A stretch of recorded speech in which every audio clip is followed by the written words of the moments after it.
Emergency broadcast from the Philippine government. 5:34 a.m. The Philippine Department of Defense has issued a Class A protocol following the bombing attacks in Lapu-Lapu City, Mactan, Cebu. All citizens are advised to evacuate the following cities: Manila, Quezon City, Davao, Caloocan, Cebu, and Zamboanga, and surrounding cities to seek immediate shelter. As the government has declared a state of war, all humanitarian aid will be provided as soon as possible before all communications and transportation are cut off from the capital.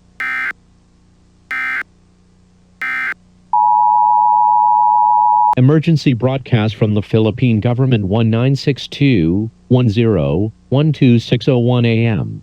A special address from the President is issued.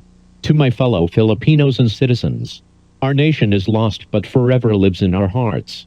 We may have never truly won our independence, but deep down the spirit of a Filipino never dies. Please stand in attention to the Philippine national anthem.